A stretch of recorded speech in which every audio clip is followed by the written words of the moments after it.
È giovedì 12 febbraio, sono le 8 del mattino, buongiorno Sicilia da Angelo Gagliano. E una buona mattinata anche da Marco Carli.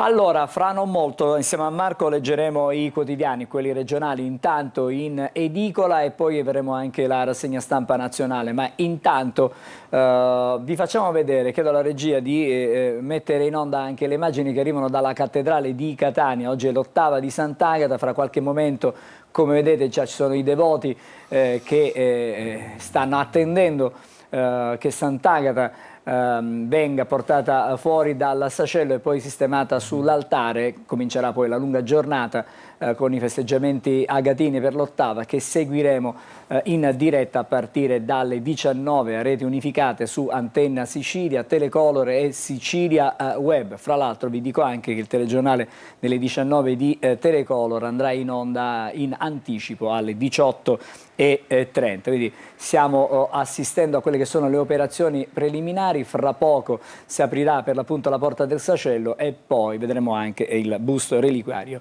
di Sant'Agata. Ma adesso vediamo qual è la situazione a Niscemi.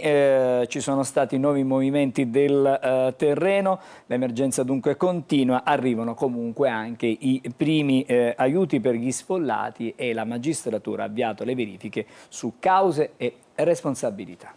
Stamattina Niscemi si è svegliata avvolta da una fitta nebbia che ha coperto quasi interamente il fronte della frana, quasi a volerlo nascondere, ma il pericolo resta ed è ancora ben presente. La pioggia battente non ha certo aiutato le operazioni di recupero, ferme dal giorno del crollo nella zona di Sante Croci. Oggi, durante i controlli, le squadre USAR dei Vigili del Fuoco hanno registrato continui allarmi dai geolaser, strumenti che monitorano i movimenti del terreno. Il costone, insomma, continua a muoversi. Oggi è stato anche il giorno del sopralluogo del presidente della regione siciliana Renato Schifani. Dopo aver ispezionato la zona più colpita, il governatore ha incontrato il sindaco Massimiliano Conti e i vertici della protezione civile regionale per fare il punto sull'emergenza. Subito ha annunciato un contributo immediato tra i 400 e i 600 euro che potrà arrivare fino a 900 in base al numero dei componenti del nucleo familiare per sostenere l'affitto delle famiglie costrette a abbandonare le proprie abitazioni. È un passo di decentramento istituzionale che tende a velocizzare tutto quello che è giusto realizzare a favore dei cittadini che hanno subito questi danni. Nell'immediato alcuni alloggi dello IACP saranno destinati agli sfollati, 3 sono già pronti a Niscemi, altri nei comuni limitrofi. Il sindaco potrà disporre di una delega speciale per accelerare le assegnazioni, mentre il municipio aprirà un ufficio distaccato dalla regione per snellire le pratiche e velocizzare l'accesso ai contributi. Ma tra i niscemesi c'è comunque malcontento. Davanti al palazzo comunale non sono mancati momenti di tensione. Alcuni residenti costretti a lasciare le proprie case hanno cercato un confronto diretto con il presidente, chiedendo certezze su tempi e interventi. Vogliamo una sicurezza certa perché noi siamo in mezzo a una strada, stiamo attraversando dei disagi veramente propri, vogliamo una risposta subito, immediata. Intanto si muove anche la magistratura. Il procuratore capo della procura di Gela, Salvatore Vella, ha annunciato un briefing con polizia, consulenti tecnici e vigili del fuoco seguito da un sopralluogo lungo il fronte della frana. Un passaggio decisivo per chiarire cause, dinamiche e possibili responsabilità di un disastro che riaccende i riflettori sulla fragilità del territorio e sulle politiche di prevenzione. Seguiremo nel corso dei telegiornali con collegamenti in diretta anche l'evoluzione di quanto avviene oggi nella giornata a Niscemi.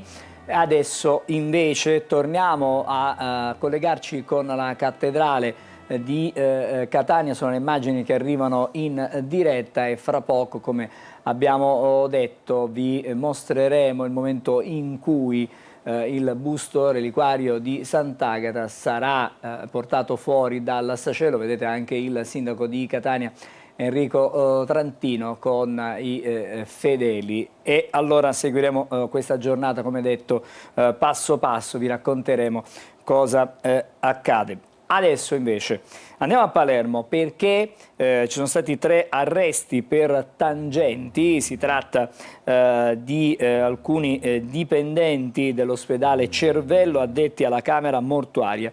Esattamente come hanno documentato anche alla Policlinico, avrebbero incassato soldi dalle agenzie di pompe funebri per rilasciare le salme anche senza i permessi comunali necessari.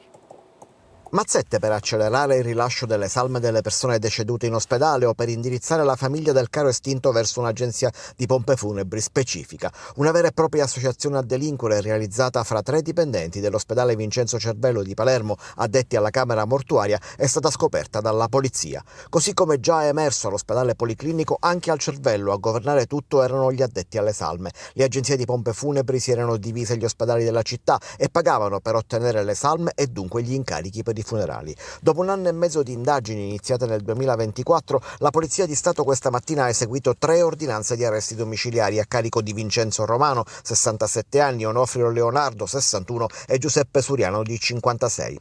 Le indagini sono state condotte dalla Mobile di Palermo, diretta da Antonio Stameni, e coordinate dalla Procura. Le accuse per loro sono a vario titolo di associazione per delinquere, corruzione per atti contrari a doveri d'ufficio e corruzione per esercizio della funzione.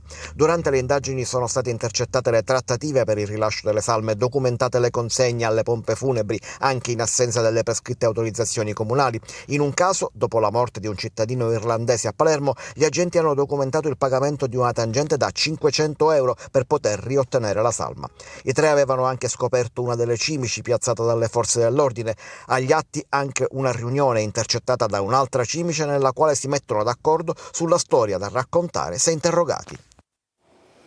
Allora, adesso andiamo da Marco Carli perché cominciamo a vedere qualche notizia anche dai quotidiani, Marco, quelli regionali. Esatto, e andiamo proprio, Angelo, a vedere i titoli legati proprio all'ultima notizia che abbiamo sentito nel nostro servizio. Qui siamo sulla Sicilia di Catania e vi facciamo vedere questa notizia che appunto ritroviamo nella pagina di Palermo. Facevano affari con i morti, 3 arresti all'ospedale Cervello. Questa la news che troviamo appunto sulla Sicilia, con una notizia che viene poi ripresa chiaramente da altri quotidiani regionali come Repubblica Palermo, ma che appunto dà il senso di quello che abbiamo visto all'interno del servizio. Angelo. Bene, allora, adesso la strage di Altavilla, perché Sabrina Fina ieri è stata in aula e ha raccontato, dicevo, ha assistito all'orrore e ha tentato anche di discolparsi accusando il suo compagno.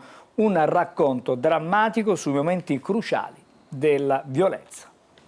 Ero lì e ho assistito a quell'orrore, ma non sono un'assassina. Sono le parole di Sabrina Fina, coimputata in quella che è passata alle cronache come la strage di Altavilla, che davanti alla corte d'assise punta il dito contro l'ex compagno Massimo Carandente e contro il muratore Giovanni Barreca, incolpandoli degli omicidi di Antonella Salamone, moglie di Barreca, e dei figli Emanuele e Kevin, torturati e uccisi nella loro casa di Altavilla Milicia, nel Palermitano, a febbraio del 2024. Sentita dai giudici, Fina nega di aver avuto un ruolo attivo nella strage e racconta come conobbe Barreca e la sua famiglia. Frequentavamo la chiesa evangelica, dice. Antonella e sua figlia Miriam mi avevano chiesto aiuto. Sui giorni folli dei delitti la donna racconta di essere andata nella villetta solo per pregare, ma presto la cosa si sarebbe trasformata in un rito di liberazione dal demonio. La situazione sarebbe precipitata quando la Salamone avrebbe detto di volersene andare dalla casa. Il primo a morire sarebbe stato il bambino di 5 anni, Emanuel, soffocato con l'aria calda prodotta da un phon che gli era stato infilato nella bocca. Poi la Salamone l'ha uccisa Kevin, obbligato dal padre, racconta ancora Sabrina Fina, mentre Miriam dormiva sul divano. Il cadavere sarebbe stato portato fuori cosparso di benzina e bruciato. Infine sarebbe toccato al maggiore dei figli.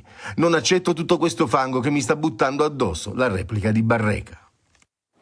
Fra poco torneremo da Marco per leggere i quotidiani, ma intanto andiamo in cattedrale a Catania. Eccolo qui, vediamo le immagini che arrivano in diretta. Vedete anche Monsignor Barbaro Scionti, c'è anche l'arcivescovo di Catania in questo momento. Vedete il momento in cui viene aperto il sacello e fra pochi istanti vedremo per l'appunto il busto reliquario di Sant'Agata, anche il sindaco che arriva al momento dell'apertura della porta che custodisce per l'appunto il busto reliquario. Come vedete anche il sindaco dà una mandata, toglie una mandata diciamo alla porta, e fra poco osserveremo Sant'Agata sistemata, come avete visto, anche su questo tronetto che è sistemato all'esterno del sacello. ancora qualche momento, non so se Marco abbiamo la possibilità probabilmente di tornare sulle notizie dei quotidiani e poi andremo di nuovo in cattedrale.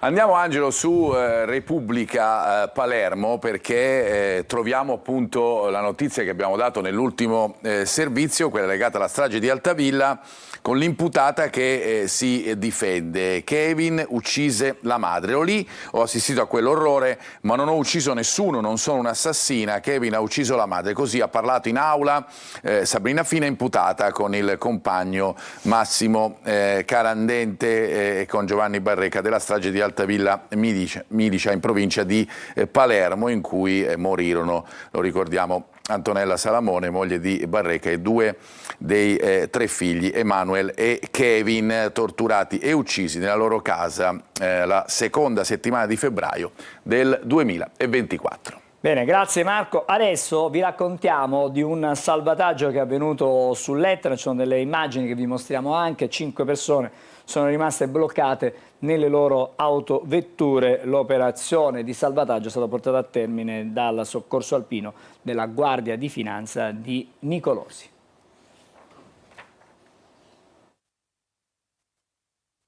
Una bufera di neve e forti raffiche di vento hanno trasformato una gita sull'Etna in una disavventura per 5 persone, tra cui 2 cittadini polacchi rimasti bloccati con le proprie autovetture sulla strada provinciale 92 sul versante sud del vulcano.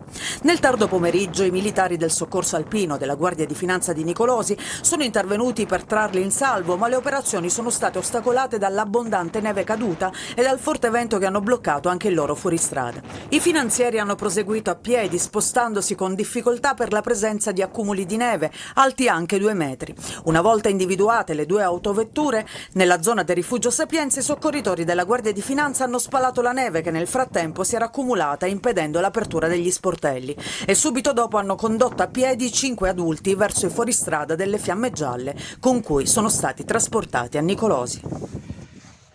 Una bufera di neve legata anche alle avverse condizioni meteo. Sappiamo che per la giornata di oggi c'è un'allerta di colore giallo su quasi tutta la regione e arancione in realtà invece per la parte tirrenica e invece la zona del Messinese, compresa anche comunque la provincia di Trapani. Le scuole chiuse, ricordiamo, a Trapani, a Palermo, e vedremo un po' quale sarà l'evoluzione, avremo dei collegamenti. Torniamo in cattedrale per i momenti davvero importanti e significativi dell'inizio delle celebrazioni dell'ottava di Sant'Agata. Di spalle Monsignor Barbaro Scionti e vedete fra non molto vedremo anche il busto reliquiario di Sant'Agata che verrà sistemato prima su questo tronetto, poi verrà portato sull'altare. E ricordiamo ancora una volta che questa sera a partire dalle 19 a reti unificate su Antenna Sicilia, Telecolor, in streaming su Sicilia Web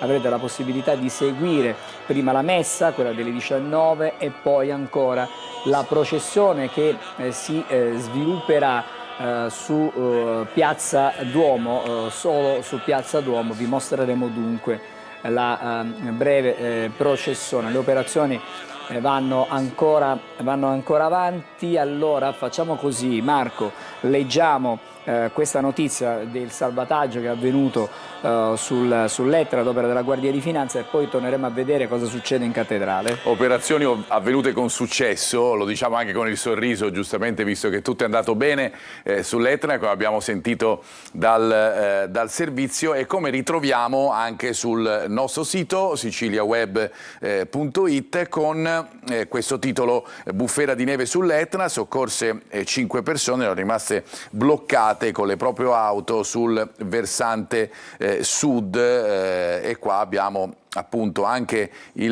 l'articolo all'interno con le varie foto e le immagini che abbiamo visto anche nel nostro servizio, con la neve molto alta, con immagini alpine o etnee, se così vogliamo dire, a cui siamo abituati quando arriva l'inverno. Tutto è successo appunto nel tardo pomeriggio di ieri. Beh, accumuli di neve piuttosto importanti, piuttosto anche superiore ai 2 metri, quindi diciamo. Infatti che ho usato il termine alpini proprio per questo motivo. Bene, grazie Marco. Torniamo in cattedrale. Allora questa mattina vi facciamo vedere in diretta, vi mostriamo quali sono le fasi, i momenti più significativi. Vedete anche il sindaco di Catania, Enrico Trantino, che si trova all'interno del sacello e si attende per l'appunto che il busto reliquiario di Sant'Agata possa essere portato all'esterno e poi sistemato, come già detto, sull'altare. Ci sarà la celebrazione poi eucaristica. Vediamo anche il presidente del comitato dei festeggiamenti agatini all'interno del sacello, e quindi insomma sono operazioni che proseguono, che vanno avanti in cattedrale. Probabilmente abbiamo ancora il tempo per mostrarvi certamente un fatto curioso che è capitato nei giorni scorsi, che abbiamo dato notizia già nella giornata di ieri, perché sulla A18 in contromano un giovane viaggiava in autostrada su una bici elettrica e ha dichiarato agli agenti, che lo hanno poi bloccato, di essere un agente segreto e che quella bici apparteneva a un noto boss, doveva arrivare a Catania. L'uomo è stato poi preso in custodia dai sanitari del 118, trasportato in ospedale, sottoposto a TSO, trattamento sanitario obbligatorio. Ma vediamo queste immagini. Raggiungere Catania essendo a suo dire un agente speciale, e la bici apparteneva ad un noto personaggio mafioso, e questa è la motivazione che un 23enne ha dato agli agenti della strada di Giardini, che lo hanno fermato mentre percorreva con disinvoltura a bordo di una bicicletta elettrica l'autostrada Catania-Messina.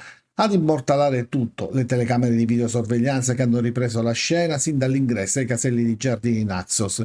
Gli agenti, allertati da diverse segnalazioni, lo hanno individuato in tempo reale mentre pedalava contromano in corsia di emergenza, e poi lo hanno dovuto rincorrere sino alla più vicina area di servizio, dove il 23enne si era rifugiato dopo aver abbandonato il mezzo. Il giovane è stato poi trasportato all'ospedale di Taormina e sottoposto a trattamento sanitario obbligatorio. La bicicletta invece riconsegnata al legittimo proprietario, che nel frattempo ne aveva denunciato il furto.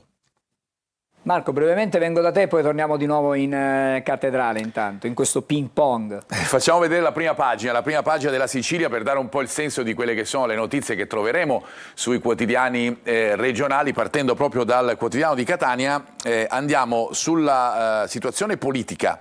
Perché ieri è stata una giornata importante all'Ars, importante ma anche caotica, tant'è vero che appunto il sommario di questo titolo è questo: caos Ars, voto rinviato, ora a rischio anche la parità di genere nelle giunte regionali. Che cosa è successo? Franchi tiratori e faide incrociati sugli enti locali, la riforma è già in bilico, di questo parlano tanti quotidiani regionali, così come ne abbiamo parlato ovviamente diffusamente anche noi nei nostri telegiornali di ciò che è successo a Belpasso.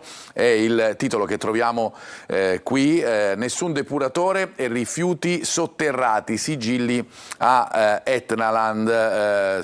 Poi abbiamo il cinema, anche in questo caso trattato nei nostri TG, la leonessa di Sicilia Miriam, l'attrice Ada Cireale e Catania per Le cose non dette. Questi i titoli più importanti che troviamo sulla Sicilia di Catania. Bene, grazie. Facciamo adesso un altro collegamento, fra poco torneremo ai quotidiani. Ancora però dalle immagini che vediamo Sant'Agata, il busto reliquiario di Sant'Agata non lo intravediamo, e forse abbiamo il tempo per poter osservare e leggere qualche altro titolo dalle prime pagine. Marco. Ritorniamo sulla vicenda di Etnaland, lo facciamo attraverso le pagine della Gazzetta del Sud, perché troviamo il titolo su Etnaland, ma poi andiamo anche sul titolo che vedete di spalla. Ma intanto partiamo appunto dalla situazione successa a Belpasso: smaltimento illegale di rifiuti, chiuso il parco acquatico, sequestrata un'area confinante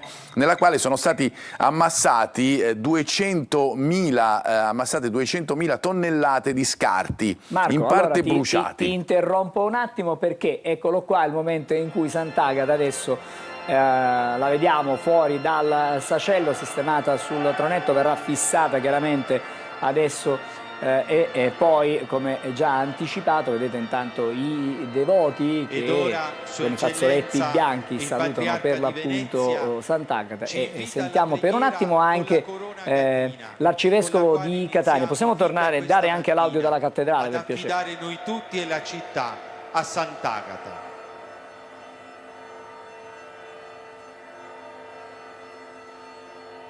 Nel nome del Padre, del Figlio e dello Spirito Santo, la pace sia con voi. Torniamo di nuovo in studio, fra poco vi mostreremo poi altre immagini dalla cattedrale. Marco, adesso vediamo di poter completare la rassegna stampa regionale. Vi dicevo appunto questo titolo legato a Etna, torniamo sulla Gazzetta del Sud, con gli scarti in parte bruciati, 200.000 tonnellate che finivano appunto in questa area confinante, hanno formato una collinetta artificiale alta 8 metri. Le acque delle piscine trattate con prodotti chimici venivano scaricate nel terreno senza alcun filtraggio e procedura di depurazione. Da questa situazione all'altra, vi dicevo di questo articolo di Spalla che vi voglio fare leggere perché è un declino costante, ma che arriva adesso quasi alla parola fine. Dalle gare di Formula 1 al declino tramonta l'autodromo di Pergusa, gestione a perdere ed enti in liquidazione. Era il tempo del verbo è calzante, la terza pista in Italia dopo Monza e Imola, e praticamente non esiste più sotto tanti punti di vista per quanto riguarda le gare. Andiamo adesso ad altre prime pagine, vi porto sul Giornale di Sicilia. Parlavamo prima della situazione del maltempo ed è l'apertura dei quotidiani sia del Giornale di Sicilia che della Gazzetta del Sud, anche perché sembra che appunto ad abbattersi sia proprio sulle zone più occidentali dell'isola, nord-occidentali dell'isola, contrariamente al primo Henry che invece è arrivato più sulle zone orientali, sud-orientali, come sappiamo. Allora, nuovo ciclone a Palermo, scuole chiuse, e questo è il Giornale di Sicilia, previste raffiche di vento e burrasche, l'allarme maggiore nella Sicilia occidentale, i traghetti sono fermi, questione chiaramente di incolumità, di evitare tutti i rischi possibili, allora si è deciso per la chiusura delle scuole. Se andiamo invece su Gazzetta del Sud, il titolo è evidente rispetto a quello che abbiamo vissuto in Sicilia qualche giorno fa, è di nuovo allerta maltempo, sono attese piogge intense, raffiche di vento e mareggiate sulla costa tirrenica, scuole chiuse in diversi comuni messinesi, anche insieme a Palermo e Trapani, come abbiamo detto. Angelo, se ho tempo ti faccio vedere anche la prima pagina della Repubblica Palermo, perché andiamo a vedere i due titoli principali che sono legati alla questione politica. L'abbiamo visto anche sul quotidiano La Sicilia, l'Ars in balia dei franchi tiratori, alta la legge sulla parità di genere, nuovo stop alla norma che riequilibra la presenza femminile nelle giunte, salta il voto finale. E poi invece la notizia corredata da foto che resta sempre impressionante, quella della frana di Niscemi, no alla sospensione dei tributi per Niscemi, con le parole di Schlein che dice è un insulto. Bene, grazie Marco, torneremo da te fra poco perché leggeremo anche i quotidiani nazionali. Uno sguardo intanto andiamo in cattedrale di nuovo a Catania. Abbiamo visto già che Sant'Agata, il busto reliquario di Sant'Agata è fuori dal sacello. Adesso vi mostreremo fra non molto anche delle immagini durante la nostra trasmissione stamattina, anche con dei piccoli riquadri. Comunque vi mostreremo quello che succede in cattedrale. Allora invece chiedo alla regia che ci mostra intanto quanto arriva, il segnale che arriva dalla cattedrale di Catania, di poter verificare, e qui l'immagine proprio sul busto reliquario di Sant'Agata. Dicevo, adesso andiamo a vedere quello che succede sulle strade di Catania. Qui siamo al Tondo Gioieni, vedete la nostra telecamera è anche piuttosto bagnata, la giornata è particolarmente uggiosa oltre che ventosa.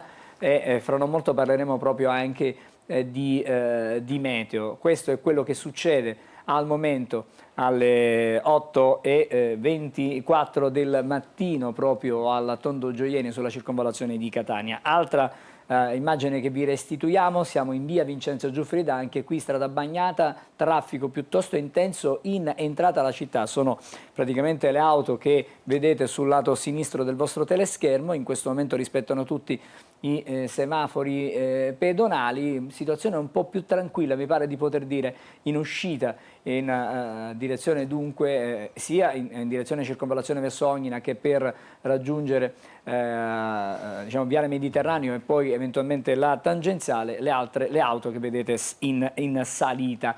Altre immagini che vi possiamo mostrare e in questo momento è la parte bassa della circonvallazione, dunque Viale Odorico da Pordenone in direzione Ognina, sono le auto che vedete incolonnate sulla destra, mentre invece sulla parte bassa del teleschermo a sinistra sono le auto che sono in risalita in direzione Mister Bianco, in direzione Policlinico. La situazione traffico stamattina è particolarmente, diciamo, complicata, ma è chiaramente il tempo, le condizioni meteo non favoriscono chiaramente la guida, la viabilità ne risente ed è rallentata. Adesso vi mostriamo, o cerchiamo di farlo, ma è impossibile praticamente poter avere accesso a queste immagini. Dovremmo vedere l'Etna, ma non la vediamo da questa angolazione. Mi sa che da Taormina forse vediamo qualcosina. Questo è il golfo di Taormina e sullo sfondo in lontananza vedete comunque l'Etna. La giornata è uggiosa davvero, cielo coperto anche a Taormina e vedremo nel corso della mattinata le evoluzioni meteo. Fra poco andremo a collegarci sia con Palermo che con Messina, con Marco Gullà e con Francesco Triolo. Ci fermiamo, breve sosta e poi riprenderemo la lettura dei quotidiani, stavolta quelli nazionali.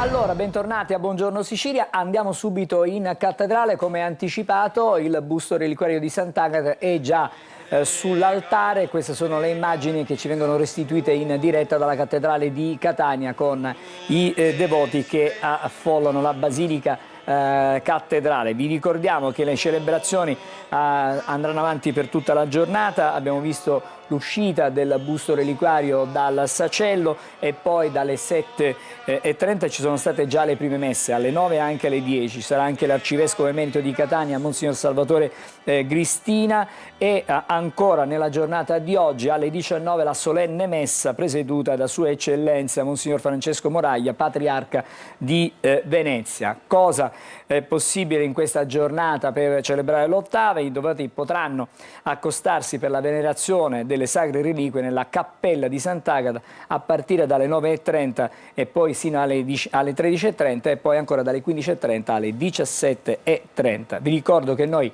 su Antenna Sicilia, Telecolor, Sicilia Web, a reti unificate, vi porteremo proprio prima in cattedrale a partire dalle 19 e poi per la processione in Piazza Duomo sino alla conclusione per l'appunto delle celebrazioni.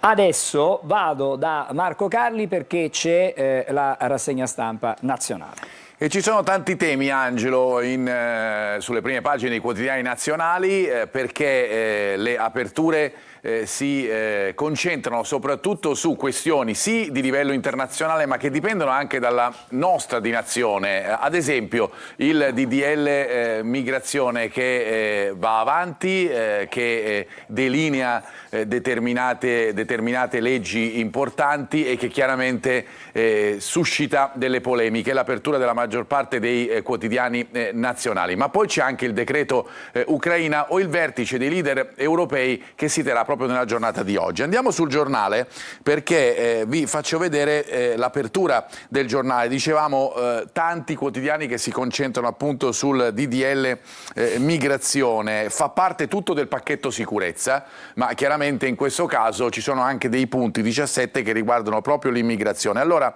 la svolta, il blocco navale antiterroristi espulsioni veloci per i violenti, il governo che approva la stretta riforma dei CPR e hotspot anche in paesi terzi. Ma come sempre succede, chiaramente la notizia poi viene anche interpretata dai vari quotidiani sulla base appunto di quello che recitano questi punti. Ad esempio particolarmente forte è il titolo dell'Unità che vi facciamo vedere. Il titolo è questo: affogateli, il disegno di legge per aggirare il diritto internazionale con la complicità dell'Unione Europea. Italia ed Europa dichiarano guerra ai profughi, blocco navale, deportazione, consegna agli aguzzini. Questo è il tema dell'Unità.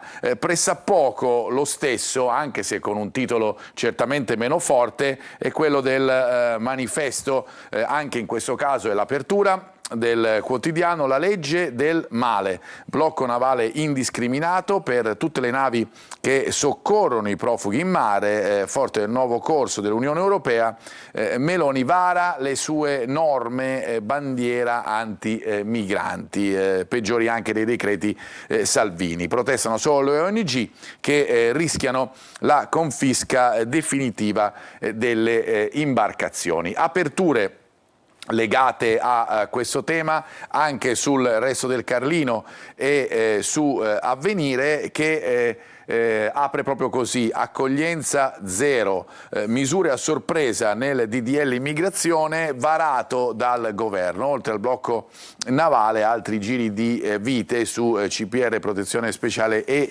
minori, e si ampliano i casi di espulsione. Mentre sulla Verità il titolo è questo: arriva la stretta sui migranti, il Consiglio dei Ministri, giro di vite pure sulla protezione, espulsioni più facili e veloci, ricongiungimenti familiari più difficili, e c'è il blocco navale fino a 6 mesi in situazione di emergenza. Tanti quotidiani, vi dicevo appunto, aprono con questa notizia, ma ce ne sono altri invece che vanno a riferire del decreto Ucraina, anche perché c'è un tema politico importante su questo. Oppure Repubblica, che si concentra sul nuovo asse economico, ma che diventa politico, fra Italia e Germania. Questo è il titolo di Repubblica. Merz, Meloni, il patto spacca Unione Europea. Oggi vertice dei leader, tensione sul debito. Intanto armi a Kiev, i vannacciani votano la fiducia. Ne parleremo fra poco, ma vi facciamo vedere anche le foto che troviamo su Repubblica e su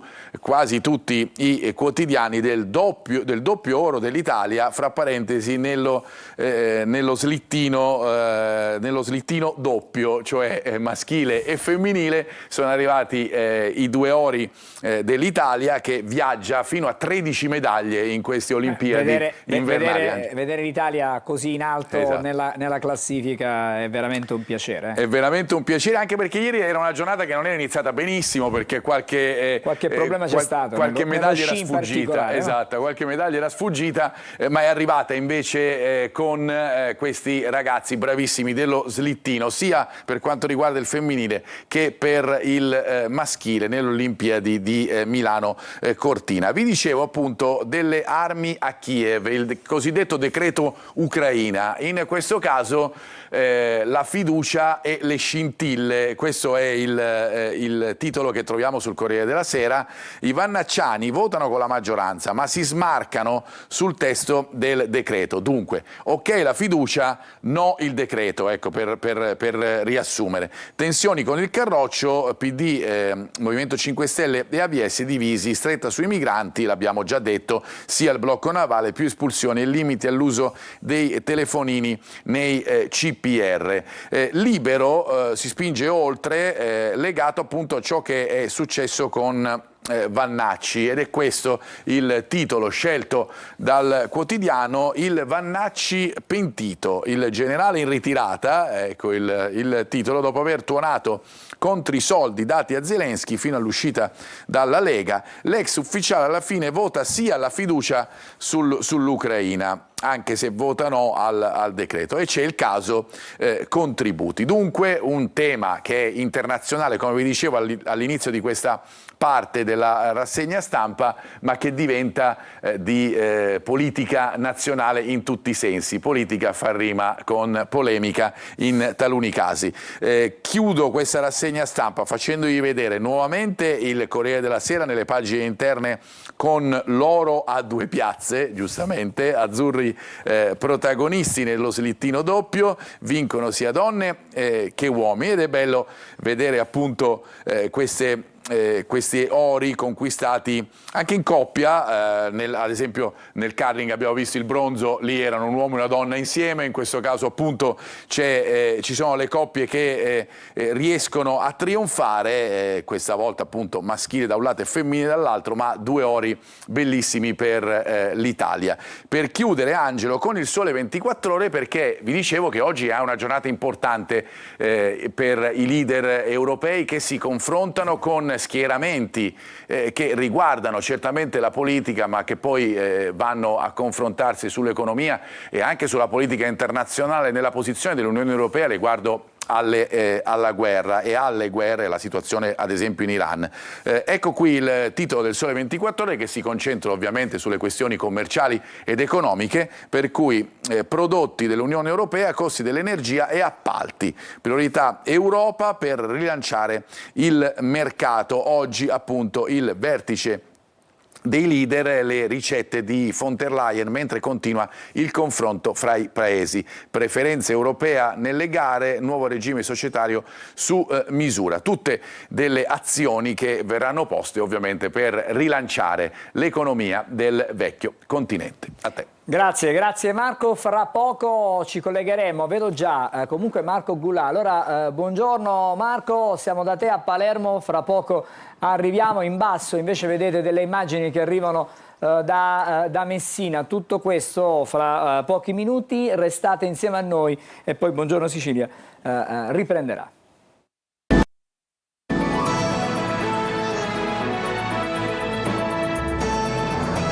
Eccoci insieme, bentornati a Buongiorno Sicilia. Allora, prima abbiamo visto Marco Goulà, ridò il buongiorno a Marco Goulà, intanto... Buongiorno Angelo, buongiorno a tutti. E vedete nell'immagine sotto, nel quadro sotto c'è anche il nostro Francesco Triolo. Buongiorno anche a te Francesco.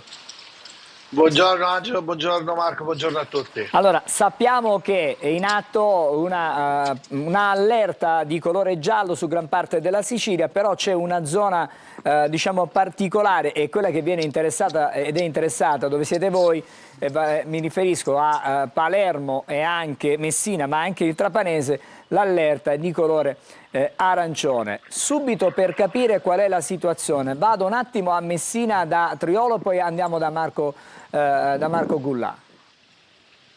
Sorrido Angelo, buongiorno di nuovo. Sorrido perché in una città come Messina, che è solitamente nota per essere molto ventosa, ti giuro che in questo momento non tira un filo di vento. Io sono all'esterno della Villa Dante, il cuore più verde e più importante della città, perché questa, come le altre ville, i cimiteri sono stati chiusi con un'ordinanza dal sindaco Federico Basile per la giornata di oggi. Sono stati vietati gli eventi all'aperto proprio per l'allerta arancione diramata dalla Protezione Civile regionale. Però c'è un motivo, consideriamo che la perturbazione che sta arrivando dal Portogallo e che interesserà prima il Trapanese e poi il Palermitano, qui in città è attesa per le prossime ore, per la nottata, la mattinata di domani. Anche per questo, Angelo, oggi le scuole sono regolarmente aperte, però l'amministrazione si è riservata di valutare nelle prossime ore se chiuderle domani. Quindi è un'allerta arancione un po' differita quella che c'è qui a Messina. Allora, un attimo, torniamo da te fra poco, perché vorrei sentire invece la situazione a Palermo, dove questa perturbazione dovrebbe arrivare, è attesa diciamo nei prossimi minuti forse. Le scuole sono chiuse, non solo le scuole chiuse a Palermo. Sì, Angelo, intanto io ho proprio la mano sull'auricolare non perché aspetto la segnalazione per andare al VAR, ma perché comunque qua c'è un vento abbastanza, diciamo, importante che soffia, quindi può anche ovviamente insomma, danneggiare la comunicazione. Sì, il vento qui c'è, tra l'altro, non ci sono le raffiche di vento che sono state prospettate alla vigilia, ovvero quelle che potrebbero arrivare a 95 km/h, però il sindaco appunto di Palermo, Roberto Lagalla, ieri ha disposto la chiusura di parchi, ville, scuole di ogni ordine e grado, e quindi oggi praticamente a Palermo scuole chiuse, così come gli asili, così come i parchi, le ville, anche perché in questo momento il vento soffia sulla città di Palermo, ci sono dei nuvoloni che vedete anche alle mie spalle che ovviamente non promettono nulla di buono, quindi in questo momento probabilmente ha anche fatto bene il sindaco a chiudere le scuole, anche se non c'è il vento, ovviamente, che alla vigilia veniva appunto tra virgolette evidenziato dall'allerta, ma soprattutto anche dalla protezione civile. Vedremo se comunque nelle prossime ore ci sarà un aumento ovviamente di queste folate di vento. In questo momento tra l'altro abbiamo anche contattato i vigili del fuoco, non ci risultano gravi danni, quindi ci sono i consueti allagamenti delle strade che però ormai sono una routine, un film già visto quando il maltempo imperversa su Palermo, però fino adesso non ci sono gravi danni evidenziati, ma soprattutto segni anche dalle forze dell'ordine. Volevo fare un aggiornamento per quelle che sono le proiezioni meteo che sono state stilate dagli esperti, perché questa perturbazione che sta interessando, che interesserà nelle prossime ore e domani anche la nostra regione, nelle prossime ore poi, e quindi nel fine settimana, cioè tra la seconda parte di venerdì e la giornata di sabato e di domenica, lascerà spazio ad una incursione di aria artica che toccherà prima il nord Italia e poi si spingerà sino alle regioni del sud, toccando anche la Sicilia. E diciamo che nella seconda metà del mese, nell'ultima parte del mese, ci sarà una contrapposizione tra l'anticiclone e invece quest'aria fredda artica, quindi avremo del tempo molto altalenante con temperature che si potranno anche abbassare repentinamente, ma che poi recupereranno nel corso delle ore, dei giorni successivi. Vedremo l'evoluzione nelle prossime ore. Adesso torniamo di nuovo da Francesco Triolo. Abbiamo detto che al momento le scuole sono aperte, però c'è questa possibilità che nel corso della giornata venga valutata una chiusura per la giornata di domani in base al peggioramento. Il problema riguarda più che altro non tanto, secondo me, il centro cittadino, ma forse le zone esposte, le coste. È lì che si teme per l'appunto che queste folate di vento possono produrre anche delle onde alte, si parla di 4-5 metri. Sì, esattamente Angelo. Il problema principale può essere sulla costa tirrenica della provincia di Messina, quelle maggiormente esposte, ma ci parlavano ieri anche delle isole Eolie, per esempio, ma di Ustica, delle isole minori comunque siciliane. Per quanto riguarda la città di Messina, il nodo è legato anche però al centro città, perché se dovesse arrivare vento forte, qui soffia, quando soffia davvero forte, anche in centro città c'è il rischio che arrivi in maniera importante. Non a caso da stamattina alle 8 è stato attivato il famoso COC, il centro operativo comunale, che sta monitorando da stamattina l'andamento delle previsioni e della perturbazione, l'andamento delle onde, un po' come è stato con il ciclone Harry, se vi ricordate, nel senso che già un paio di giorni prima era stato attivato questo monitoraggio costante della situazione. Non siamo a quei livelli, ci hanno spiegato, però è chiaro che onde di 4-5 metri in zone esposte possono creare danno. E soprattutto il vento, quello che preoccupa, un vento che a Messina, con raffiche tra i 90 e i 103 km/h, è atteso tra la nottata di oggi e la mattinata di domani. Quindi per questo sulle scuole c'è un attimino più di calma nel decidere, per cercare di capire se il vento previsto sarà poi quello effettivo oppure no. In quel caso si provvederà alla chiusura anche delle scuole, oltre che delle ville, dei cimiteri, dei parchi, un po' come è avvenuto in tutta la Sicilia settentrionale.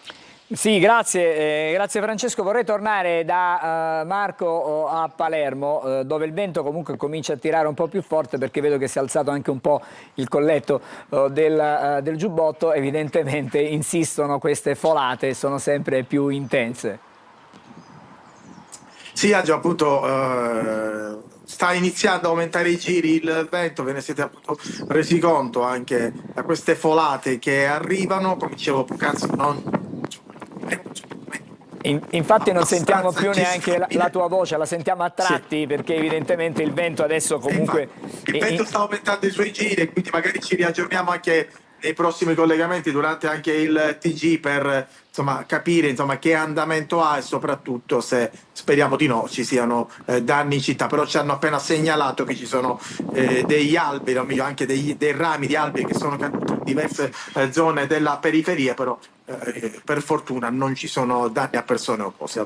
Bene, grazie per questo aggiornamento da Palermo a Marco Gullà, grazie anche a Francesco Triolo da Messina. Nel corso dei nostri telegiornali vi terremo aggiornato su quella che è la situazione meteo, poi vedremo di capire anche cosa succede a Trapani. Sono queste le città, Trapani, Palermo e Messina, quelle più esposte a questa ondata di maltempo. Le immagini, chiedo alla regia se è possibile adesso di restituire a tutti quanti noi e a chi ci segue da casa le immagini che arrivano dalla cattedrale di Catania, dove vedete per l'appunto Sant'Agata, il busto reliquario di Sant'Agata che è stato sistemato sull'altare, e lì cominceranno fra poco alle 9:30, proseguiranno anzi le celebrazioni eucaristiche, e nel giornata di oggi, nel corso della serata, a partire dalle 19, lo ricordiamo, Antenna Sicilia, Telecolor in streaming su Sicilia Web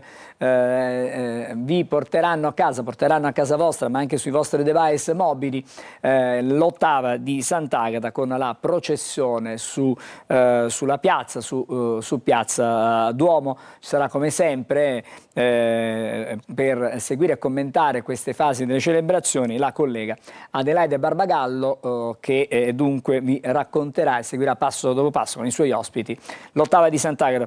Ci fermiamo ancora, facciamo una breve sosta, poi torneremo ancora insieme a voi per cambiare argomento, per voltare pagina. Parleremo di Olimpiadi delle telecomunicazioni e cercheremo di scoprire di cosa si tratta, a chi sono rivolte, come si può partecipare. Tutto questo fra pochissimo a Buongiorno Sicilia.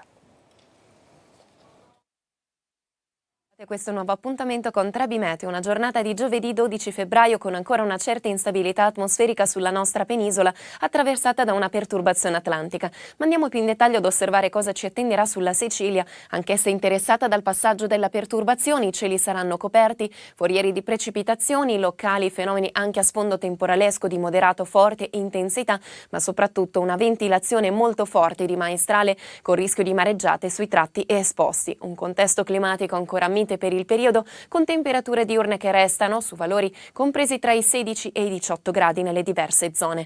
Venerdì la perturbazione sarà in allontanamento, il tempo migliorerà sull'isola, sarà difatti per lo più asciutto ed assolato, ventilazione e moto ondoso in progressiva attenuazione col passare delle ore. Per ulteriori dettagli ed approfondimenti io vi rimando come di consueto all'app gratuita e sempre aggiornatissima Trebi Meteo. Siamo di nuovo insieme a Buongiorno Sicilia, abbiamo visto le previsioni meteo, abbiamo appena finito di parlare con i nostri colleghi da Palermo e Messina su quella che è la situazione attuale, con il vento che avete sentito nel collegamento con Marco Gullà comincia ad alzarsi a Palermo e atteso poi forte anche a Messina nella serata di oggi e nella giornata di domani.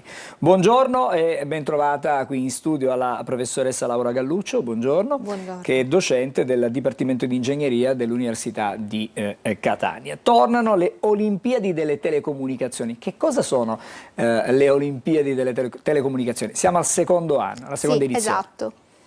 Allora, le Olimpiadi delle Telecomunicazioni sono un'iniziativa che è pensata per avvicinare i ragazzi delle scuole superiori a questo mondo molto molto interessante e che offre tantissime opportunità lavorative, perché è chiaro che i nostri ragazzi che si avvicinano poi al mondo del lavoro è giusto che siano consapevoli di quegli ambiti che possono essere più promettenti per loro. Ad esempio ci sono dei dati dell'Osservatorio sulle competenze digitali nel 25 che evidenziano come di fatto ci sia un'enorme disparità tra la richiesta che viene da parte delle aziende e la disponibilità invece di ragazzi che abbiano quelle professionalità da spendere. E in questa ottica in Italia ci siamo coordinati nell'ambito del Consorzio Nazionale Interuniversitario per le Telecomunicazioni, che è un consorzio che racchiude tutte le università pubbliche italiane, tra cui anche l'Ateneo Catanese, che hanno dei gruppi che si occupano di telecomunicazioni. Noi siamo ovviamente in questo ambito. All'interno di questo consorzio, che come dicevo è un consorzio unificante nazionale, esiste un consiglio scientifico di cui io con altri colleghi di tutte le sedi universitarie italiane facciamo parte, e in questo ambito già l'anno scorso, prima edizione, abbiamo pensato di organizzare un'iniziativa che potesse permettere ai ragazzi delle scuole superiori di qualunque tipo di formazione, dai licei agli istituti di impostazione tecnica, di avvicinarsi in maniera molto giocosa, no, a questo ambito, e quindi abbiamo organizzato diverse fasi. Anche perché, voglio dire, i ragazzi hanno tanto a che fare con la comunicazione e quindi i nativi digitali hanno una grande dimestichezza, familiarità esatto, nell'utilizzo di questi strumenti. Perché allora non sfruttare queste capacità e fare diventare anche una professione per il futuro, per loro? Esatto, perché quello che abbiamo riscontrato è che tante volte questi ragazzi, come diceva giustamente lei, sono nativi digitali, ma queste comunicazioni sono così pervasive nel loro mondo che gli risultano del tutto trasparenti, non si rendono conto della loro importanza, di quanto loro non saprebbero interagire con i coetanei e col mondo che li circonda, e allora facciamoglielo riscoprire. Quest'anno, come dicevo, siamo alla seconda edizione, l'anno scorso è andata abbastanza bene, abbiamo interessato 350 ragazzi in tutta Italia, da tantissime scuole, e questi ragazzi si iscrivono come squadre. Tipicamente erano squadre di ragazzi per esempio delle medesime classi o del medesimo istituto, e sono coordinati da un tutor che è un loro docente. Ma sono squadre che possono essere composte fino a un massimo di? Da minimo di 3 a un massimo di 6 partecipanti per squadra. I ragazzi possono accedere al portale dei TLC Games. Tra l'altro l'anno scorso abbiamo avuto un testimonial d'eccezione che è stato il colonnello Parmitano, che è anche una nostra gloria siciliana e catanese, e quindi loro si registrano il loro tutor, dopodiché quest'anno abbiamo organizzato 2 fasi, l'anno scorso in realtà erano 3, e in queste 2 fasi la prima è parzialmente partita, perché da giorno 5 febbraio sul nostro portale è possibile consultare una serie di sfide di allenamento che sono preparatorie alla sfida online che si svolgerà il 22 febbraio, in cui i ragazzi saranno invitati a risolvere in 4 ore 10 sfide, collegandosi ognuno naturalmente dalla propria postazione. Le migliori squadre che si saranno classificate il 22 febbraio saranno invitate ad accedere poi alla finale in presenza che si terrà a Napoli il 23 di marzo, durante la quale invece, sempre nelle 4 ore che menzionavo poc'anzi, dovranno risolvere delle sfide che invece saranno di natura più hardware, quindi utilizzeranno delle attrezzature messe a disposizione da noi. Per esempio l'anno scorso abbiamo utilizzato i sistemi radar piuttosto che dei sistemi per la connettività completa, anche forniti da alcuni dei nostri sponsor. Alla fine questi ragazzi che partecipano a questi Olimpiadi cosa vincono? Cosa vincono? Soldi. Soldi. In particolare sono soldi da spendere, penso, poi per sono soldi che noi noi diamo alle scuole di afferenza di questi giovani e che poi le scuole potranno decidere di impiegare nel modo più diciamo proficuo possibile, vuoi per arricchirsi di attrezzature, vuoi per iniziative che siano sempre rivolte a questi giovani. Questo progetto dei TLC Games è stato patrocinato, come dicevo, dal CNIT nell'ambito del programma di ricerca PNRR Restart.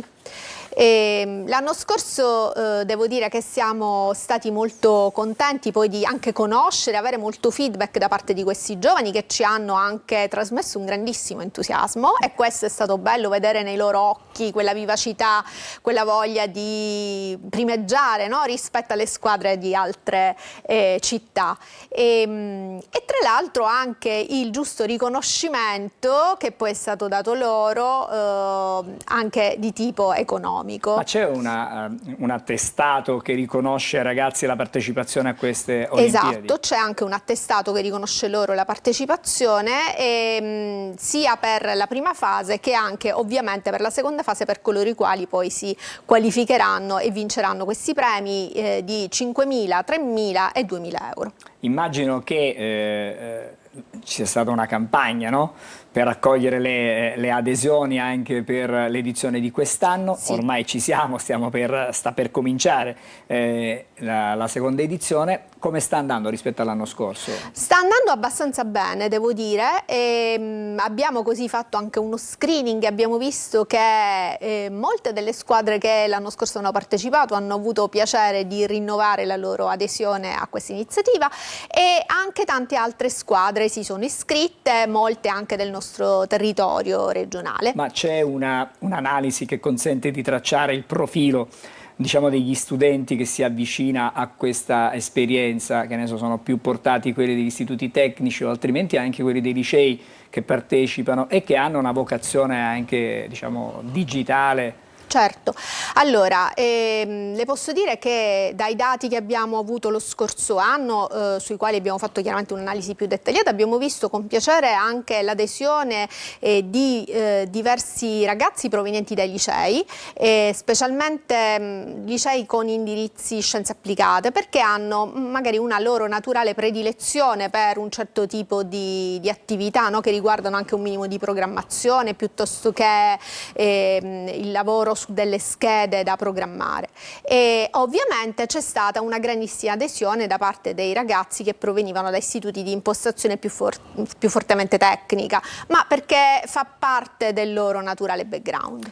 Ricordiamo l'appuntamento, a questo punto mi pare di poter dire che per lunedì 23 marzo? In presenza sì, per domenica 22 febbraio, perché non vogliamo interferire con le attività scolastiche dei nostri ragazzi, online per la nostra Capture the Flag. Ok, allora due date: domenica 22 febbraio, un impegno di circa 4 ore. Sì.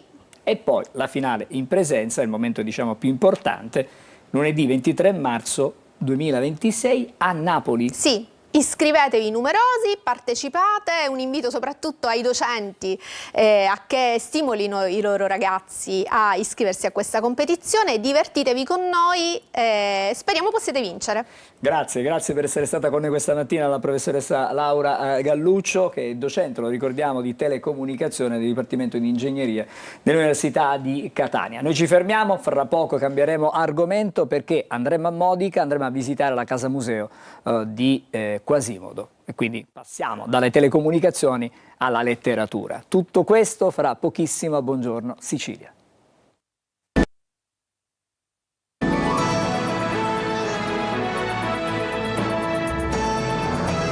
Bentornati a Buongiorno Sicilia, come anticipato adesso andiamo a Modica. Buongiorno alla nostra Veronica Barbarino, assieme a lei sono due ospiti. Buongiorno. E allora magari ce le presenti tu, le tue ospiti. Buongiorno ancora.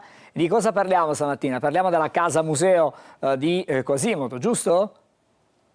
Sì, oggi parliamo di Salvatore Quasimodo, siamo all'interno della casa natale. Nonostante Salvatore Quasimodo si definisse un siracusano, Lui nasce a Modica, poi spiegheremo perché. Sono con 2 ospiti e sono con Marinella Ruffino, presidente dell'associazione Proserpina, che gestisce la casa museo, e Maria Antonella Cilia, vicepresidente. Buongiorno. Quindi, come dicevamo, Salvatore Quasimodo nasce a Modica all'interno di questa casa, però lui si definisce siracusano. Perché?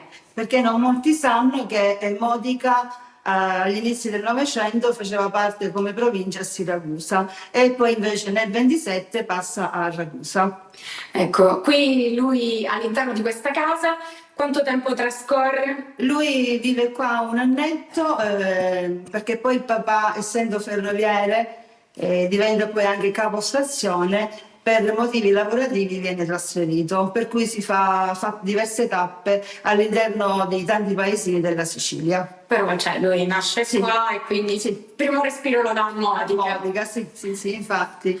Qui all'interno abbiamo fotografie, potete vedere dalle immagini, mobili, oggetti tutti che appartenevano al premio Nobel. Che cosa troviamo nello specifico? Allora, all'interno del museo si trovano i 2 ambienti della vita del poeta, l'ambiente modicano che lo vede nascere e quello che appunto poi lo studio milanese con i vari mobili e oggetti appartenuti al poeta che lui aveva nella sua casa in Viale Mugello.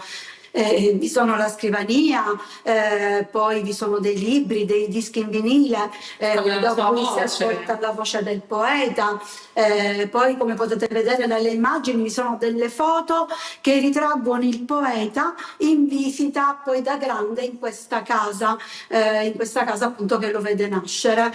Poi verrà appunto invitato dall'amministrazione comunale e lui poi ritornerà appunto a rivedere il luogo da dove tutto ebbe inizio.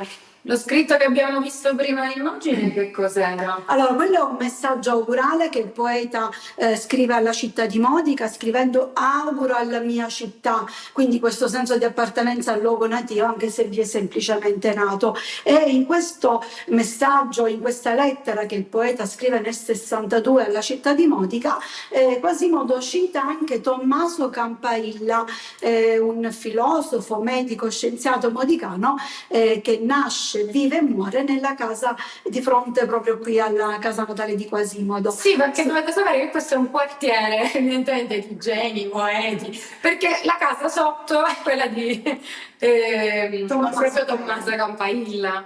E poi ce n'è un altro un po' più avanti, mi dicevate ieri, Raffaele poi domani, ecco, un quartiere Veronica, volevo Sì. fare una domanda alle tue ospiti, ma qual è il rapporto dei modicani con diciamo, quello che rappresenta questa casa, con quello che ha rappresentato Quasimodo? C'è questo legame? Gli stessi diciamo, gli abitanti di Modica frequentano questo museo, lo visitano con una certa frequenza, portano amici che magari sono, diciamo, arrivano in città per fare vedere queste meraviglie che noi abbiamo prima visto nelle immagini. Allora, inizialmente, se parliamo appunto negli anni 60, magari era un po' un rapporto conflittuale, proprio perché il modicano si era un po' offeso che inizialmente Quasimodo dicesse di essere nato nei pressi di Siracusa. Diciamo che chiedo scusa, ma non diceva però il falso, se Modica prima apparteneva alla provincia di Siracusa, diceva una verità. Ecco. Poi ecco, diciamo che ormai vi era una sorta di riavvicinamento al luogo appunto modicano, il modicano stesso comunque sia viene spesso a visitare casa Quasimodo. Tra l'altro il museo è aperto da 30 anni grazie alla preziosa collaborazione col figlio del poeta Alessandro Quasimodo, che puntualmente ogni anno per il compleanno del papà veniva a trascorrere qui alcuni giorni. Era una festa di compleanno nel vero senso della parola, nel vero termine della parola buon compleanno Quasimodo, con tanto di torta di compleanno, Alessandro appunto la corona d'alloro, Alessandro recitava poesie, intratteneva turisti e visitatori sia modicani e sia oltre il territorio. Alessandro è l'unico figlio che ormai non c'è più. Alessandro era l'unico erede diretto vivente, ma purtroppo è venuto a mancare a maggio del 2025. Comunque, tornando alla casa ci sono tanti oggetti, tra cui qualcosa anche di particolare. Sì, c'è una radiolina che il poeta stesso assemblò. Quasimodo era un perito tecnico con l'hobby della poesia. Lui stesso comprò il kit d'assemblaggio di una radiolina, durante il montaggio si rese conto che vi erano delle inesattezze sul libretto di istruzione e vi sono delle annotazioni a matita proprio fatte dal poeta stesso. Sì, volevo questo è molto una curiosità, interessante. un'altra curiosità, quest'anno è il 30° per la Casa Museo, diciamo così, sono 30 anni? Sì, quest'anno sono 30 anni che il museo viene aperto. È stato aperto proprio il 7 dicembre del 96, quindi abbiamo un anno davvero particolare davanti e in cui poi ora organizzeremo diverse eventi e promozioni proprio per festeggiare questi 30 anni di apertura del museo. Veronica, ancora... No, andate. Dimmi Angelo, hai altre domande? No, potete andare voi adesso, poi fra un po' torneremo di nuovo in studio perché abbiamo dei tempi limitati, però ancora un paio di minuti ci sono a disposizione. Sì, volevo fare raccontare la storia perché dietro di noi, ma comunque ci sono delle immagini anche, ci sono dei quadri. Se vogliamo spiegare questa particolarità sempre di Quasimodo. Sì, appunto abbiamo una collezione di 27 acquarelli che sono stati proprio realizzati dal poeta. Infatti molti non lo sanno che oltre a scrivere si è dilettato anche nel disegno. Sono degli acquarelli che lui realizza agli inizi degli anni 50, lo fa un po' per gioco e un po' per sfida con i suoi amici pittori e senza fare riferimento alle sue poesie. Alessandro appunto ci ha dato una copia di questi acquarelli che è stata inserita nel museo nel 2019. E poi ancora foto di famiglia, foto con la moglie e quanto altro. Sì, abbiamo anche una foto che ritrae proprio Quasimodo sul balconcino proprio della casa natale. E da qua si ammira Modica, tutta la parte di Modica bassa, bellissima, e vi invitiamo a venire a scoprirla anche da questo lato. Allora, Veronica, semplicemente ci sono degli orari in cui il museo è aperto, magari per chi fosse interessato a venirvi a trovare e a vedere queste meraviglie? Allora sì, di norma il museo è aperto dal 1° di aprile fino all'ottobre, diciamo, sia la mattina che il pomeriggio, dalle 10 alle 13 e dalle 15:30 alle 18:30. In questo periodo, che è un periodo di bassa stagione, siamo aperti il sabato e la domenica solo la mattina dalle 10 alle 13. Tutti gli altri giorni, pomeriggi, insomma, siamo aperti su prenotazione, quindi basta solo prenotare e apriremo il museo proprio al visitatore.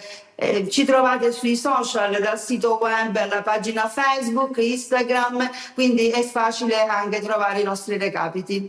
Bene, molto bene, grazie allora a Veronica Barbarino, grazie alle sue ospite, grazie a Marinella Rufino che è la presidente vi aspettiamo tutti. Dell'associazione Proserpina, ma anche a Maria Antonella Ciria perché è la vicepresidente dell'associazione Proserpina. Grazie e buon lavoro ancora alla nostra Veronica, ci ha portato nella casa museo, la casa natia di Quasimodo a Modica, abbiamo visto molti cimeli, molti oggetti personali anche del famosissimo poeta. Adesso però mi dicono dalla regia, vi possiamo mostrare il momento, lo facciamo rivedere anche, il momento in cui Sant'Agata, il busto reliquiario di Sant'Agata, viene portato fuori dal sacello prima di essere poi posto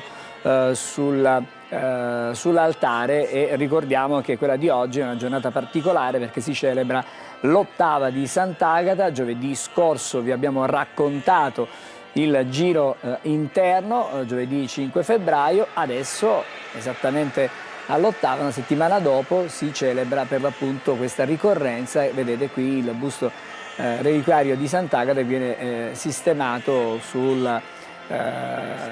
sul podio, sul piccolo podio, poi è stato bloccato con dei lacci, con dei nodi particolari e fissato successivamente, poi riportato, sistemato sull'altare. Ricordo, ribadisco ancora una volta, stasera in diretta a partire dalle 19 reti unificate, Antenna Sicilia, Telecolor e in streaming su Sicilia Web potrete seguire le celebrazioni, prima la Santa Messa e poi ancora la processione su Piazza Duomo.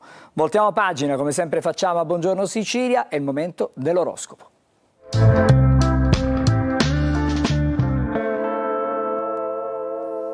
Buongiorno e bentornato e ben trovato a Marco Amato. Buongiorno Marco. Buongiorno Angelo e buongiorno Sicilia. Di cosa parliamo oggi? Le Olimpiadi invernali mi pare che sono il tema, diciamo, non solo del giorno, ma di questa prima parte del mese di febbraio. Esattamente, proprio per questo ho scelto un personaggio che mi è piaciuto moltissimo, che è Sofia Goggia. Sofia Goggia è una campionessa di sci e l'anno scorso ha avuto un gravissimo infortunio, tra l'altro una frattura alla gamba, un'operazione e una lunga riabilitazione che ha fatto temere a volte che questo grande campione fosse andato perduto, e invece no, è rinata dalle sue ceneri come un'araba fenice, e seppure ha fatto spaventare tutti questa edizione per un'altra caduta, ma da cui si è rialzata dicendo sto bene. Ebbene, questo comportamento di rinascita e di ripresa è tipico dello Scorpione. Lo Scorpione è un segno d'acqua che sa rinascere sempre, proprio come un'araba fenice dalle sue ceneri, quindi forza Sofia e stupiscici ancora con le tue grandi abilità.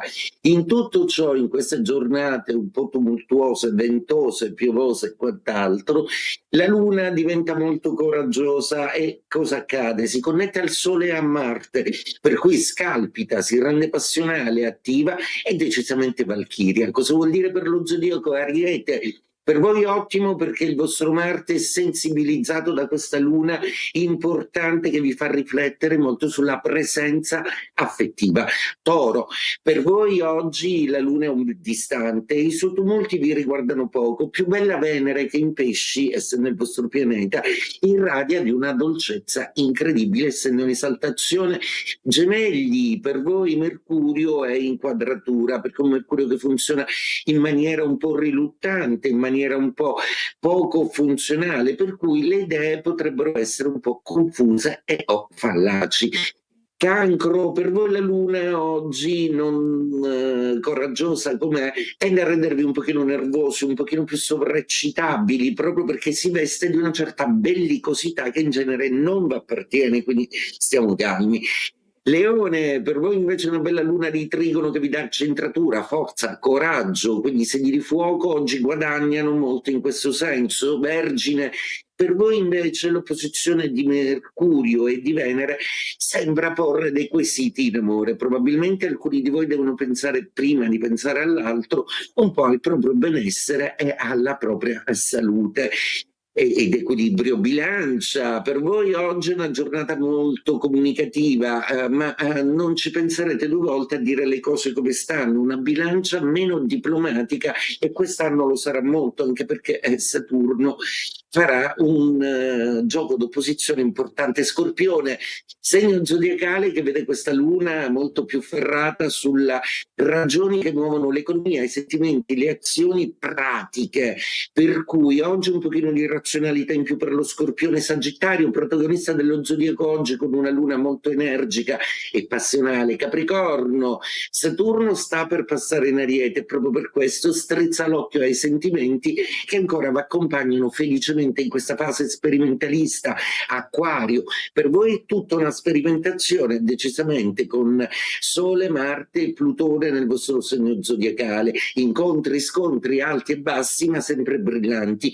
Pesci, Venere sta irradiando per voi un enorme quantitativo affettivo, per cui riuscirete a armonizzare tutto e riprendete anche una capacità comunicativa che avevate perso per un po'. E detto questo, auguro a tutti una splendida giornata. Ciao Angelo e buongiorno Sicilia. Grazie Marco, ci ritroviamo domani per il racconto del fine settimana, cosa ci riserveranno le stelle per il weekend, e adesso vado invece da Marco Carli e vedo già alle sue spalle la prima della Gazzetta dello Sport con i Fantastici 4. Eh sì, sono i fantastici ragazzi dello slittino che hanno conquistato la medaglia d'oro, Fötter e Oberhofer per quanto riguarda il doppio donne, Rieder e Keinswalter per quanto riguarda invece gli uomini, e sulla magica pista di Cortina 64 minuti per fare la storia, pensa Angelo, 2 ori in poco più di un'ora conquistati dall'Italia. Sono giochi da sogno, siamo terzi nel medagliere con già 13 podi, e oggi, si parlava della Goggia prima, sarà una delle protagoniste della giornata di oggi insieme a non solo lei, Arianna Fontana, Lollobrigida, Siegel, sono le star di queste Olimpiadi che saranno protagoniste nella giornata di oggi. C'è la possibilità dunque per l'Italia di aumentare questo medagliere che già è importante. Beh, diciamo in qualche modo gli sport invernali ci stanno regalando delle soddisfazioni che avevamo un po' perso ultimamente, con altri sport forse più importanti. Forse no? più importanti, è vero, non diciamo non solo il calcio. Non vogliamo dire che non sono importanti questi, però no, ovvio. Che ne so, il calcio oppure anche la stessa pallacanestro, la pallavolo ci dà grandissime soddisfazioni, attenzione. È un periodo in cui emergono sport come il tennis, ad esempio. Il tennis è sempre stato importante in Italia, ma i successi dell'ultimo periodo non ci sono praticamente mai stati. Invece per 50 anni altri non ne avevamo avuto nessuno. Esattamente. Invece altri come il calcio, dove invece fatichiamo, ma sappiamo che marzo è un mese importante. A proposito di calcio, ieri l'ultima delle semifinali di Coppa Italia, con la Lazio che è andata avanti in Coppa, troverà l'Atalanta. Pensate che in queste semifinali ci saranno Atalanta, Lazio e Como, oltre l'Inter, per cui ci sarà la possibilità, magari il 75% dei casi, che possa vincere una squadra che non è fra le big storiche del nostro campionato. Vi faccio vedere invece la pagina della Sicilia legata al Catania, perché chiaramente sono notizie importanti che riguardano anche la nostra rete, perché trasmetteremo in diretta su Telecolor la partita con il Siracusa di sabato a partire dalle 16:30, la partita comincerà alle 17:30, il Catania al rallentatore, il primo posto è lontano ma nessuno vuole cedere, la città divisa come sempre avviene, poi nel calcio ancora di più, tra catastrofisti e ottimisti. Catania, che lo sappiamo in questo momento è a -8 rispetto al Benevento, ma vincendo chiaramente la partita col Siracusa, tentando di capire cosa farà poi il Benevento, e vincendo il recupero col Trapani, potrebbe avvicinarsi nuovamente. Certo che le ultime 2 prestazioni non hanno lasciato intendere ottimismo, almeno per quanto riguarda le prestazioni. Ma il calcio è strano, esatto, molto strano, esatto. Caro Carlo. Allora, Marco, ci fermiamo qui, sì. Noi ci ritroviamo con Buongiorno Sicilia domani, con Marco la prossima settimana. Buongiorno Sicilia. Grazie per averci seguito, vi lascio adesso ai programmi della rete e vi ricordo ancora l'appuntamento di questa sera a partire dalle 19 reti unificate su Antenna Sicilia, Telecolor e in streaming su Sicilia Web, la diretta dell'8ª di Sant'Agata. A tutti, la buona giornata.